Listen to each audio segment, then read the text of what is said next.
द्वारिका हम तो जिक्र हम आज को उस कंपेयर करेंगे ना, अब तो हमें चाणक्य को कैसे इनकार कर सकते हैं। जब सबसे पहले आक्रांता भारत आए तो चाणक्य ही वो व्यक्ति था जिसने धनानंद को जगाया, ए धनानंद खड़ा हो जा, आक्रांत आ गए हैं, देश खतरे में है। वो चाणक्य जिसने धनानंद को जगाया, जिसने भारत को बचाने के लिए मुहिम स्टार्ट की, आप उस चाणक्य को नकार रहे हैं, कैसे मान लें? आप जो कह रहे हैं उसको आजकल के नौजवानों की भाषा में और आजकल की भाषा में उसको बॉडी शेमिंग कहते हैं कि आप ये कर रहे हैं। और उसके बाद ये भी क्या चाणक्य ने कहा था कि महिलाओं के कपड़ों पर टिप्पणी करो, क्योंकि आज के युग में कहा जाता है माई बॉडी माई चॉइस, मेरे को कैसे भी कपड़े डालना है, मेरा अधिकार है। मर्यादा नाम की कोई चीज है? मैं हिजाब डालूं या बिकनी? भाई मर्यादा नाम की कोई चीज है? बिल्कुल है, मर्यादा है। फिर इसलिए देखिए, कपड़े कोई कैसे पहने, हमें क्या दिक्कत है? अभी पिछले मैं किसी ने कहा, किसी बहन ने कि मैं कैसे भी कपड़े पहनूं, आपको क्या दिक्कत है? मैंने कहा बात ठीक कह रही हो आप, हमें क्या दिक्कत है, तुम कुछ भी मत पहनो, जरा से पहनो, हमें क्या दिक्कत है? भाई पहनना ना पहनना तो आपकी पसंद है, हमें क्या दिक्कत है, बात ठीक है। लेकिन हम एक पिता, एक माँ अपने बच्चों को तो यही सिखाएगी ना, बेटा थोड़ा मर्यादा में रहो। सीता माँ को लक्ष्मण रेखा खींची कि नहीं लक्ष्मण जी ने? वो क्या थी? वो मर्यादा थी। राम को क्या बोला जाता? मर्यादा पुरुषोत्तम।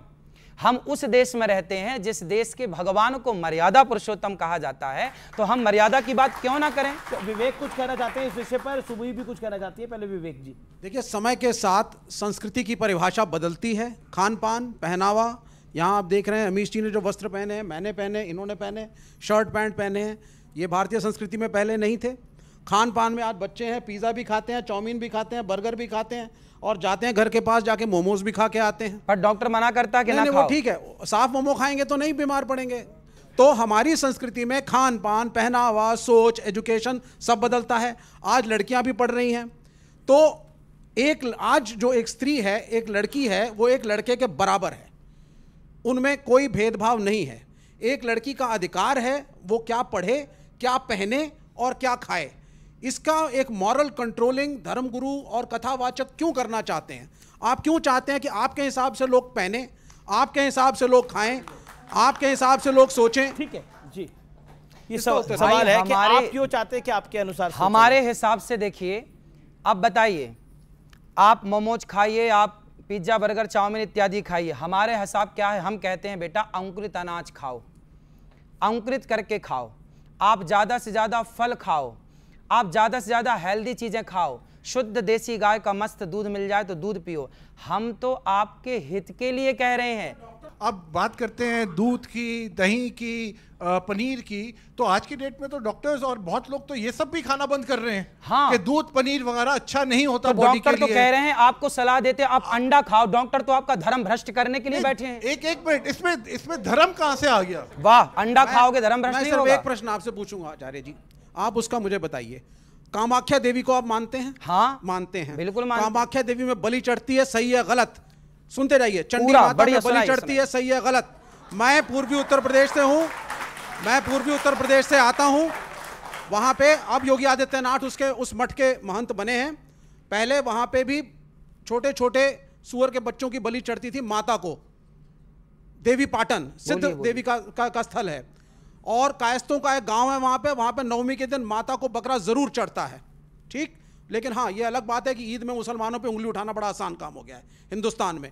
क्या ये जो नॉनवेज खाने की प्रथा, और आप वैसे आप एथिस्ट हैं जी, यानी आप धर्म को नहीं मानते, लेकिन आपको धर्म की जानकारी अच्छी है। नहीं, उनको पूछने दीजिए। नहीं, मेरा प्रश्न ये आपसे ये है, पूछिए। ये बड़ा आसान होता है इस मुल्क में, ये बड़ा आसान होता है मुसलमानों के ऊपर उंगली उठा देना ईद के दिन। ये बड़ा आसान होता है कथावाचकों के लिए सिर्फ इस्लाम और कुरान के ऊपर उंगली उठाना कि आप क्रूर हैं और आप जानवरों को खाते हैं। क्या आप कहेंगे कि ये सब कुछ जो चल रहा है माता कामाख्या के मंदिर में बलि का चढ़ना, ये सब गलत है? जवाब अब मैं इनका उत्तर दे दूं। अब मैं इनका उत्तर दे दूं। जी, फिर सुबह खान। इन्होंने बोला कि कामाख्या देवी में बकरे की बलि चढ़ती है।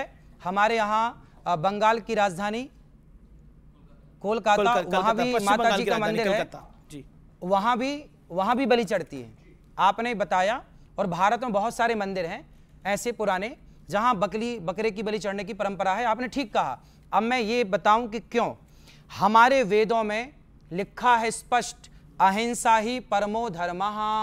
हमारे शास्त्र कहते हैं किसी की हत्या ना करो, हमारा हिंदू सनातन धर्म कहता किसी की हत्या मत करो। फिर आपने सवाल किया कि कामाख्या में क्यों हत्या हो रही है। अब देखो हो क्या रहा है, हमारे मंदिरों में, हमारे वेदों में कहीं बकरे की बलि चढ़ाने की कोई परंपरा नहीं थी। लेकिन क्या हुआ कि एक मास्टर जी ने एक विद्यार्थी को देखा सिगरेट पीते हुए, तो गुरुजी ने बोला क्यों तुम सिगरेट पीते हो? गुरुजी वो क्या है, आदत हो गई है। कितनी पी जाते हो? बोले 10 पीता हूं मैं रोज दिन भर में। गुरुजी बोले सुन 10 मत पीना, छोड़ दे पूरी। गुरुजी छूटे, अच्छा छूटेगी नहीं तो एक पी लेना, एक पी लेना। वो एक सिगरेट पीने की इजाजत गुरुजी ने क्यों दी? ताकि धीरे धीरे जब 9 छूटेगी तो एक भी छूट जाएगी।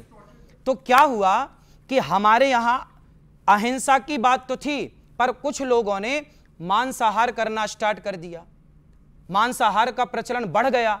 तो हमारे ऋषि मुनियों ने कहा कि भाई तुम मांसाहार क्यों करते हो जब वेद में लिखा है हत्या नहीं करनी चाहिए।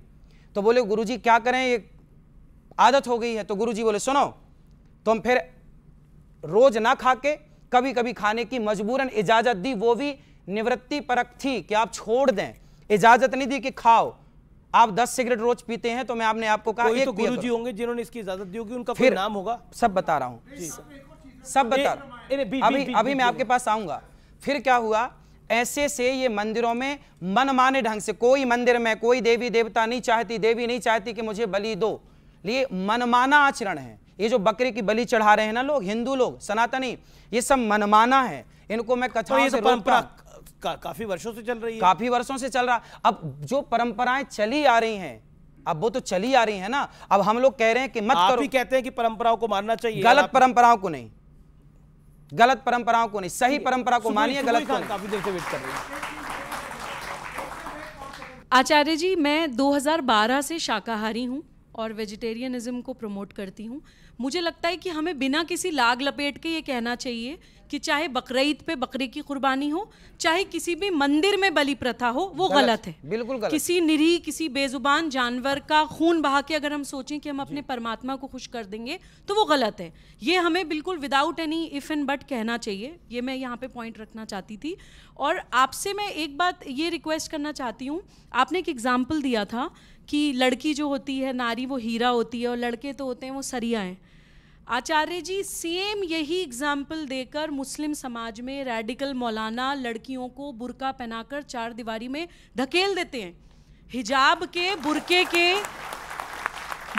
के जितने भी एडवोकेट्स हैं वो यही कहते हैं कि आप बहुत कीमती चीज़ हैं तो आपको कवर्ड वेलवेट के डब्बे में रहना चाहिए, और लड़के जो है वो बहुत कैजुअल सी चीजें तो उन्हें आप ऐसी घूमने दीजिए। इस तरह से बताते हैं कि तुम सिर ढक के ही रहो। यही आचार्य जी, मेरी बात जिस पूरी हो जाए, जैसे कि हम उदाहरण देते हैं, आपने सीता माँ का एक उदाहरण वीडियो में दिखाया कि वो सुंदर थी।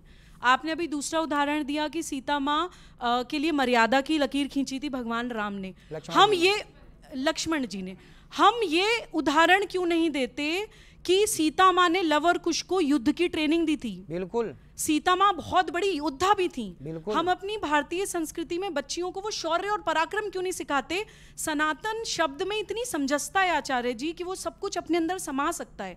मुझे लगता है हमें उसे ड्रेसेस में कि आप किस तरह के कपड़े पहन रहे हैं और आप किस तरह का लाइफस्टाइल जी रहे हैं, हमें उसको संकीर्ण नहीं बनाना चाहिए। हमें उसको, उसके अंदर जो विशालता है उसको ज़्यादा प्रमोट करना चाहिए ताकि यंगस्टर्स, यूथ उसकी तरफ और ज़्यादा आकर्षित हों, उससे ज़्यादा और जुड़ें। और आज का जो समय है नारियों के ऊपर, देखिए बांग्लादेश में क्या हो रहा है महिलाओं के साथ, बांग्लादेश में नारी के साथ क्या हो रहा है। आज का जो समय है, मैं तो मानती हूँ महिला को हीरा नहीं सरिया ही होना चाहिए। देखिए मेरा प्रश्न आचार्य जी, ये वेजिटेरियन